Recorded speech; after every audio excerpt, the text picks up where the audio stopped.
Hello, my dear students. Welcome back to my channel NCRT Malayalam. അപ്പോൾ എല്ലാവരും പരീക്ഷയുടെ തയ്യാറെടുപ്പിലാവില്ലേ? November ലാസ്റ്റിന് എല്ലാവർക്കും എക്സാംസ് സ്റ്റാർട്ട് ചെയ്യാൻ അറിഞ്ഞിട്ടുണ്ട്. അപ്പോൾ ഫസ്റ്റ് ഓഫ് ഓൾ എല്ലാവർക്കും ഓൾ ദ വെരി ബെസ്റ്റ്. നന്നായിട്ട് എക്സാംസ് എഴുതുക, നല്ലോണം ക്വസ്റ്റ്യൻസും കാര്യങ്ങളൊക്കെ വായിക്കുക. നമ്മുടെ പാറ്റേണൊക്കെ നല്ല ഡിഫറെൻ്റ് ആണല്ലോ അല്ലേ? 24 ക്വസ്റ്റ്യൻസിൽ 20 ക്വസ്റ്റ്യൻ അറ്റൻഡ് ചെയ്യുക, അങ്ങനത്തെ കുറേ പാറ്റേൺസ് ആണല്ലോ. അപ്പോൾ നല്ല രീതിയിൽ ക്വസ്റ്റ്യൻ വായിക്കുക, അറിയാവുന്നത് മാത്രം നല്ല രീതിയിൽ എഴുതുക. അസേർഷൻ റീസൺസ് ക്വസ്റ്റ്യൻസ് ഒക്കെ നല്ല രീതിയിൽ എഴുതാൻ വേണ്ടി നോക്കുക. അസേർഷൻ റീസണും ട്രൂ ആണോ ഫോൾസ് ആണോ എന്നൊക്കെ നല്ല രീതിയിൽ സ്ഥിരീകരിക്കുക, എന്നിട്ട് മാത്രം എഴുതുക. അപ്പോൾ അതൊക്കെയാണ് എനിക്ക് ഈ ഒരു വീഡിയോയിൽ തുടക്കത്തിൽ പറയാനുള്ളത്. നമ്മൾ ഫൈനലായതുകൊണ്ട് തന്നെ ഇന്നിപ്പോൾ ഡിസ്കസ് ചെയ്യുന്നത് കുറച്ച് MCQ ക്വസ്റ്റ്യൻസ് ആണ്. അപ്പോൾ കുറേ പേര് റിക്വസ്റ്റ് ചെയ്തിരുന്നു MCQ ക്വസ്റ്റ്യൻസ് ഇടുമോയെന്ന് ചോദിച്ചിട്ട്. അപ്പോൾ അതുകൊണ്ടാണ് ഇപ്പോൾ ഈ ഒരു വീഡിയോ ചെയ്യുന്നത്. അപ്പോൾ കുറച്ച് തിരക്കായിരുന്നു, അതുകൊണ്ടാണ് വീഡിയോ ലാഗായത്. എനിവേ നിങ്ങൾക്ക് ലാസ്റ്റ് മിനിറ്റ് പ്രിപ്പറേഷന് വേണ്ടിയിട്ട് ഈ വീഡിയോ ഭയങ്കര യൂസ്ഫുൾ ആയിരിക്കും എന്ന് പ്രതീക്ഷിക്കുന്നു. So NCERT Class 10 History Chapter 1 The Rise of Nationalism in Europe Part 3 MCQ. So part 1 part 2 നമ്മൾ 10 സെറ്റ്സ് ഓഫ് ക്വസ്റ്റ്യൻസ് നമ്മൾ ഓൾറെഡി ചെയ്തിരുന്നു. 10 ഈച്ച് ചെയ്തിട്ടുണ്ടായിരുന്നു. പിന്നെ അതിൻ്റെ തിയറി സെക്ഷനും നമ്മൾ ഓൾറെഡി ഡിസ്കസ് ചെയ്തിട്ടുണ്ട്. അതിനകത്തുണ്ടെങ്കിൽ ഞാൻ ഡിസ്ക്രിപ്ഷൻ ബോക്സിൽ കൊടുക്കുന്നുണ്ട് ലിങ്ക്, തീർച്ചയായിട്ടും കാണാൻ നോക്കാം കേട്ടോ.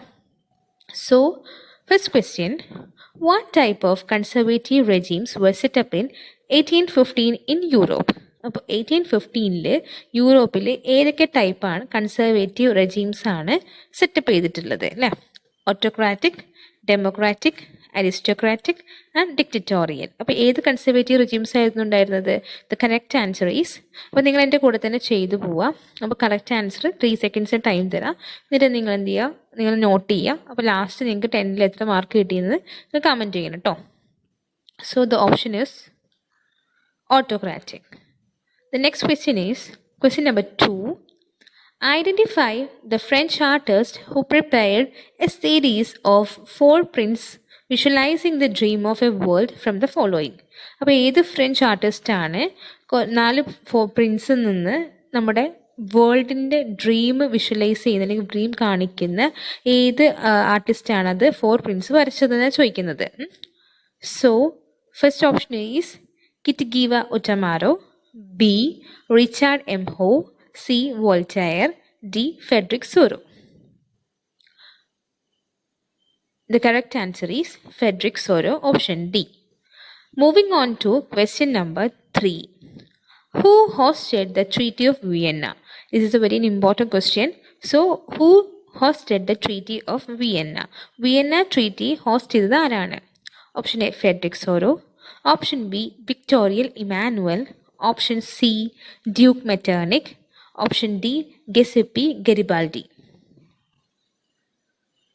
The correct answer is Duke Metternich. So the explanation is, in 1815, representatives of the European powers, Britain, Russia, Prussia, and Austria, who had collectively defeated Napoleon, met at Vienna to draw up a settlement of Europe. The Congress was hosted by Australian Chancellor Duke Metternich. അപ്പോൾ 1815 നമ്മുടെ European പവേഴ്സിൻ്റെ representatives Britain, Prussia, Austria പോലത്തെ രാജ്യങ്ങൾ എന്ത് ചെയ്തു? നമ്മുടെ നെപ്പോളിയനെ defeat ചെയ്തു അല്ലേ? നെപ്പോളിയനെ തോൽപ്പിച്ചിട്ട് വിയന്നയിലൊരു ട്രീറ്റിക്ക് വേണ്ടി വന്നു, അല്ലെങ്കിൽ വിയന്നയിലൊരു പദ്ധതി ഏർപ്പെടാക്കാൻ വേണ്ടി വന്നു. അത് ഹോസ്റ്റ് ചെയ്തിട്ടുണ്ടായിരുന്നത് ഓസ്ട്രിയൻ ചാൻസലർ ആയിട്ടുള്ള ഡ്യൂക്ക് മെറ്റർണിക് ആയിരുന്നു. So the option C duke Metternich is the right answer for the treaty of Vienna. So question number 4. What does a blindfolded woman carrying a pair of weighing scales symbolize? അപ്പോൾ ഒരു blind, അതായത് നീതിപീഠം പോലത്തെ, നമുക്കറിയാം നീതിപീഠത്തിൻ്റെ ഒരു സിമ്പിളാണ്, അതായത് ജസ്റ്റിസിൻ്റെ സിമ്പിളാണ് blind folded ആയിട്ടുള്ള വുമൻ അല്ലേ? നമ്മൾ ഫിലിമിലും കാര്യങ്ങളൊക്കെ കാണുന്നതാണ്.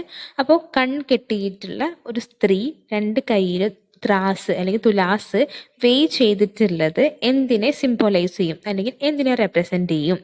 Option A peace, option B equality, option C justice, and option D liberty, that is freedom. We have already discussed. The correct answer is C justice. Explanation: the attributes of liberty are the red cap or broken chain, while justice is generally a blindfolded woman carrying a pair of weighing scales. അപ്പോൾ liberty നമ്മൾ ഒരു red ക്യാപ്പിനായിട്ടാണ് symbolise ചെയ്യുന്നത്. as while the justice is symbolized as a blindfolded woman carrying a pair of weighing scales. So the next question is question number 5. What was the main intention behind the Treaty of Vienna of 1815? So we have already discussed that in 1815 Treaty of Vienna was hosted. Who hosted that? Yes, Duke Metternich. So what is the main intention behind the Treaty of Vienna? Option A, restore republics. Option B, restore democracies. Option C, restore monarchies. And option D, none of these. The correct answer is option C, restore monarchies. Explanation. The main intention behind Treaty of Vienna of 1815 was to restore the monarchies that had been overthrown by Napoleon and create a new conservative order in Europe. So നമ്മുടെ Napoleon defeat ചെയ്ത് അല്ലെങ്കിൽ Napoleon തൻ്റെ കിരീടങ്ങൾ പിഴുതെറിഞ്ഞിട്ടുള്ള അവിടുത്തെ മൊണാർക്കീസിൻ്റെ റൂൾസൊക്കെ വീണ്ടും restore ചെയ്യുക എന്നുള്ളതായിരുന്നു treaty of വിയന്നയുടെ main intention. എന്നിട്ട് യൂറോപ്പിലൊരു കൺസർവേറ്റീവ് ഓർഡർ ഫോം ചെയ്യാൻ. The next question is, what did Das Volk stands for? Once again repeating, what did Das Volk stands for? Das Volk എന്ന് പറയുന്നത് എന്തിനെ സൂചിപ്പിക്കുന്നു? Option A, democracy. Option B, factory workers. Option C, slum dwellers. Option D, and common people. The correct answer is common people. Explanation. German philosopher Johann Gottfried Herder claimed that true German culture was to be discovered among the common people. Das Volk. It was through folk songs, folk poetry, folk dances that the true spirit of the nation Volksgeist was popularized. So German philosopher ആയിട്ടുള്ള ഗോഡ്ഫ്രീഡ് എന്താ പറഞ്ഞത്? അതായത് German culture discover ചെയ്യണമെങ്കിൽ നമുക്ക് common പീപ്പിളിനെ മനസ്സിലാക്കുള്ളൂ. കാരണം അതായത് dance വോക്കിൻ്റെ കഴിഞ്ഞാൽ മനസ്സിലാവുള്ളൂ. കാരണം അത് എങ്ങനെ മനസ്സിലാക്കാൻ പറ്റുക? അവരുടെ നമ്മുടെ നാടോടി നൃത്തം, നാടോടി പാട്ടുകൾ, അതുപോലെ തന്നെ അങ്ങനെ കവിതകൾ ഒക്കെയിലൂടെയാണ് നമുക്ക് ഇങ്ങനെ സ്പിരിറ്റ് ഓഫ് നേഷനെ പറ്റിയിട്ട് കൂടുതൽ മനസ്സിലാക്കാൻ കഴിയുക. സോ ഗോഡ്ഫ്രീഡാണ് പറഞ്ഞത് എന്ത് ഡാസ് വോക്കിൽ നിന്ന് ആണ് നമ്മൾ ജർമ്മൻ കൾച്ചർ ഡിസ്കവർ ചെയ്യുന്നത്. Das Volk means common people. Question number 7. Who were the Junkers? ആരായിരുന്നു ജങ്കേഴ്സ് എന്നറിയപ്പെടുന്നത്? Option A, soldiers. Option B, large land owners. Option C, aristocracy. Option D, nobility. The correct answer is land owners, that is large land owners. Explanation. The liberal initiative to nation building of the Germany was repressed by the combined forces of monarchy and military, supported by the large landowners of Prussia. So liberal initiative, അതായത് freedom initiative, അതായത് നമ്മുടെ ഒരു പുതിയ ഒരു ജർമ്മനിയിൽ national building start ചെയ്യണം, അത് repress ചെയ്തത് അല്ലെങ്കിൽ അത് ഇങ്ങനെ പ്രൊമോട്ട് ചെയ്തത് എന്ന് പറയുന്നത് മൊണാർക്കിയും മിലിറ്ററിയും കൂടിയാണ്. ഇതിനെ സപ്പോർട്ട് ചെയ്തത് ഒരുപാട് ലാൻഡ് ഓണേഴ്സ്, അതായത് ജങ്കേഴ്സ് ആയിരുന്നു പ്രഷ്യയിലുള്ളത്. So Junkers, large land owners. Question number 8. Who was proclaimed the Emperor of Germany in 1871? So 1871 ജർമ്മനിയുടെ എംപറർ എന്ന് പ്രൊക്ലെയിം ചെയ്തില്ലെങ്കിൽ അങ്ങനെ പദവി കൊടുത്തത് ആർക്കായിരുന്നു? Option A, Otto von Bismarck. Option B, Victor Emmanuel second. Option C, count Cavour. Option D, Kaiser William I of Prussia. The correct answer is Kaiser William I of Prussia. So question number 9. Which one of the following areas was the most serious source of nationalist tension in Europe after 1871? So ഏത് ഏരിയയിലേക്കായിരുന്നു കൂടുതലും nationalist tensions കൂടുതലുണ്ടായിരുന്നത് 1871 ശേഷം? Option A, the Balkans. Option B, the great Britain. Option C, Italy. And option D, Germany.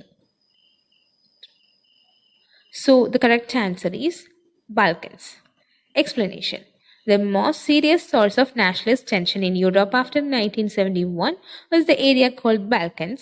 The Balkans was the region of geographical and ethnic variation comprising the modern-day Romania, Bulgaria, Albania, Greece, Macedonia, Croatia, Bosnia, Herzegovina, Slovenia, Serbia, and Montenegro, whose inhabitants were broadly known as Slavs.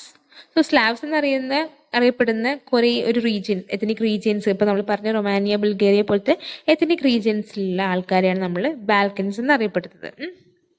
ആ റീജിയനാണ് നമ്മൾ Balkans എന്നറിയുന്നത്. Okay, so the next question, that is the final question. Which of the following is true with reference to romanticism? So റൊമാൻറ്റിസമായി ആസ്പദമാക്കിയിട്ട് ഈ പറയുന്നതിൽ ഏതാണ് ശരി? Option A, the concept of government by consent. Option B, the freedom of markets. Option C, cultural movements. Option D, freedom of an individual. The correct answer is cultural movements. So the explanation is, so first of all we are discussing about romanticism. So romanticism is a cultural movement which sought to develop a particular form of nationalist sentiment. ഒരു nationalist sentiments ഉണ്ടാക്കുന്ന ഒരു type of cultural movement ആണ് നമ്മൾ പറഞ്ഞ romanticism. So romantic artists and poets generally criticize the glorification of reason and science and focus instead of emotions, intuition and mystical feelings. So reason, science നെയൊക്കെ focus ചെയ്യാതെ, glorify ചെയ്ത് അല്ലെങ്കിൽ അതിനെപ്പറ്റി കൂടുതൽ വാണോളം പൊക്കി പറയാതെ അവർ മെയിനായിട്ട് ഫോക്കസ് ചെയ്തത്, അതായത് റൊമാൻറ്റിക് പോയിറ്റ്സ് ഫോക്കസ് ചെയ്തിട്ടുണ്ടായിരുന്നത് നമ്മുടെ ഓരോ ഇൻറ്റ്യൂഷൻസ് അല്ലെങ്കിൽ നമ്മുടെ ഓരോ മിസ്റ്ററിക്കൽ ഫീലിങ്സ് അല്ലെങ്കിൽ നമ്മുടെ ഓരോരോ ഇമോഷൻസ് അല്ലേ, നമ്മുടെ അതിനൊക്കെ ബേസ് ചെയ്തിരുന്നു റൊമാൻറ്റിസം അല്ലെങ്കിൽ കൾച്ചറൽ മൂവ്മെൻറ്റ് ഉണ്ടാക്കിയിട്ടുള്ളത്. So these are the 20 questions. അപ്പോൾ നിങ്ങൾക്ക് എത്ര മാർക്ക് കിട്ടിയെന്ന് നിങ്ങൾ കമൻറ്റ് ചെയ്യുക. അപ്പോൾ എല്ലാവർക്കും പറഞ്ഞ പോലെ തന്നെ ഓൾ ദ വെരി ബെസ്റ്റ്. നമ്മൾ അടുത്ത ഒരു ചാപ്റ്റർ വേഗം തന്നെ നമ്മൾ അപ്ലോഡ് ചെയ്യുന്നതാണ്. Thank you every one and thank you so much. Stay home and stay safe. Bye bye. Take care.